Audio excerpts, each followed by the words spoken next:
So we figured, Kellan, I know you don't talk a lot of basketball, but we were like, man, Kellan's here. We could try talking basketball, see what he Fine, if you want to, whatever. Are you ready to get all fired up about All-Star voting?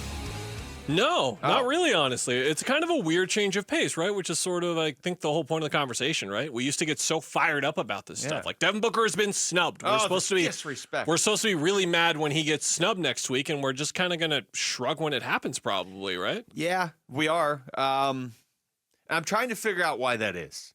Because when I saw the stuff yesterday, Kevin Durant's an All-Star starter. Okay, well, that sounds, I would expect that. Devin Booker does not, and like you said, he's probably going to get, quote, snubbed here and not be in the All-Star game. And my initial reaction was like, yeah, I just, he's been at the Olympics. I'm more concerned about this team getting back on track. And then I just kind of looked around social media. Nobody seemed to really be outraged. I don't know. Why do you think that is? Because it seems kind of universal among Suns fans. I think the outrage will sort of come more next week when the reserves are sort of announced and he's not there. But even then, I don't think it's going to be outrage so much as just the kind of conversation we're having, which is just it sort of speaks to not only the year that he's having, but the year that the team is having, which is that we spent a lot of time over the years, like I've come on your guys' show, like even back on the rundown, I would talk about how like Devin Booker was getting snubbed from the All-Star team or he deserved this accolade or that accolade.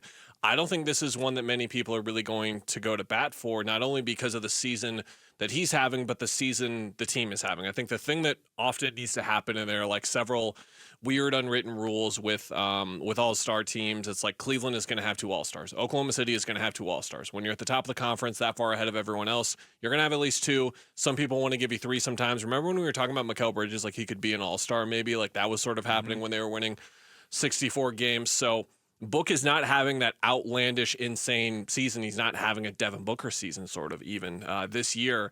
And the Suns have not been good enough to really like warrant having 2 All-Stars because Kevin Durant is 1 now, and these spots fill up really quickly. If you look at the guys that were announced last night, Shai Gilgeous-Alexander and Steph Curry at the guard spot, and then at the front court positions, you've got Jokic, you've got LeBron, and you've got Victor Wembanyama. So now the remaining spots left, you've got 3 front court spots. Devin Booker can't get those, but he can get 2 guard spots or he can get 2 wild card spots. Well, the front court spots, Victor Wembanyama is going to get 1. Anthony Davis is going to get 1. Guys I haven't named yet, Jaren Jackson Jr., who should absolutely make it. Memphis is having a great year. He's having a great year. Alperen Şengün is the best player on the Rockets. He needs to be there as well. There go all the front court spots. They're gone. Yeah. And 1 wild card spot already, actually. And I'm going to give that to Domantas Sabonis on the Kings, who has been maybe having his best year in the league so far. So now the wild card spots are almost taken care of. Oh, we still got to get Jalen Williams there for the Thunder. Do we want to get Norman Powell or James Harden there for the Clippers? Probably. They're having like a really good year. Oh yeah, Anthony Edwards, Kyrie Irving, De'Aaron Fox, John Morant. It's tough, man. There are a lot of really, really deserving guys every year. Yeah. This year especially, Luka is really the only guy we look at where injuries have affected his ability to get in. Otherwise, everyone is pretty much up for grabs right now, and you just can't have the sort of meh season to book standards to earn consideration to that kind of level. It's one of those things, too, where I think a lot of Suns fans thought once he kind of broke through, he would just be a staple on these All-Star teams. But a lot of it is what you just said of the Western Conference. Even the Eastern Conference, it's not easy because there's just not – this isn't baseball where there's seemingly a million roster spots. I mean, and there's no rule that you have to get 1 or 2 players, like you said. And when he sets a certain standard and then and that standard by itself for a while wasn't good enough to get on the team, and then he's producing below that standard, and the team is just kind of hanging around this year. I mean, I think nationally, any story you hear about the Suns is not, hey, did you see that impressive performance last night? It's, when are they going to trade for Jimmy Butler? And there's probably even Suns fatigue, honestly, around the NBA because it's just constantly they're linked to Jimmy Butler, and I think probably more than anybody, there's Jimmy Butler fatigue around the NBA this year. It's super easy to just kind of roll your eyes and be like, we shouldn't this is like the Charles Barkley 101. Like as soon as the Warriors get brought up, he's like, why are we talking about the Warriors? They suck. Why are we talking about the Suns? They're horrible. That is.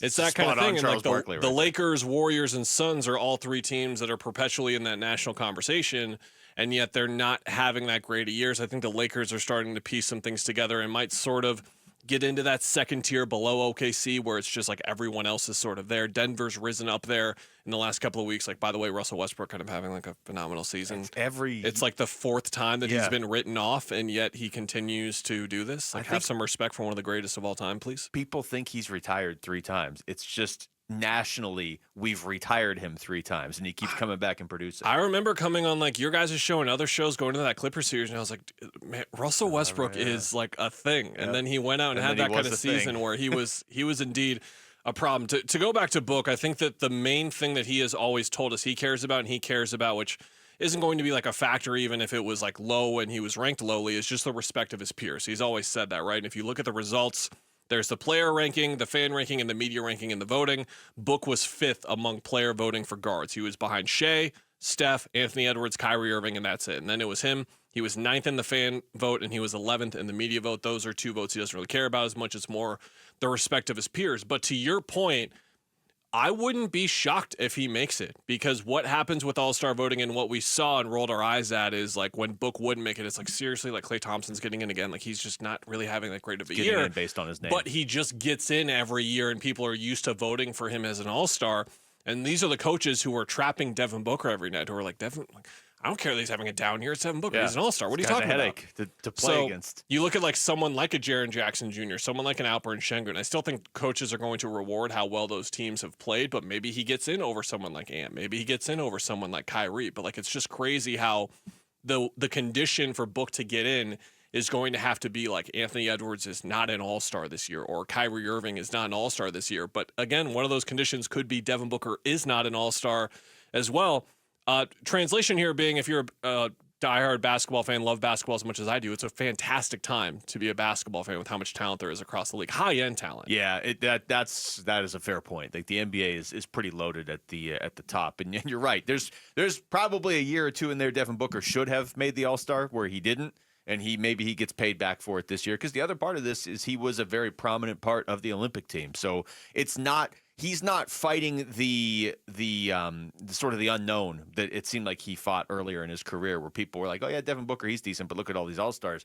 Now people know who he is. People have seen him play. It's just the team this year. I don't want to say apathy. I don't think apathy is the right word. Maybe it is, but there just seems to be like this almost fatigue with the Suns this year, and maybe they turn it around. But I think even the fan base is just kind of like, when are we making this trade? When are we getting through the deadline? When are we going to start to win games or lose games? Like, either be really good or bottom out. And right now they're just kind of hanging around. Well, and it's just sort of crazy how you look at what this team is supposed to be and how it's built. And like, I'm being very, like, it's obvious what I'm saying here is like, you're built around your 2 best players, right? And like, Book and Katie both made All NBA last year, but like, I think Kevin's going to have a shot at it this year. I don't think Book's even going to have a shot at it this year. It's like, this team is not built around those 2 guys being all-stars. This team is built around those 2 guys making All-NBA, and I'm not sure if either guy is going to make it this year. I think Kevin's going to have a better chance than Devin will.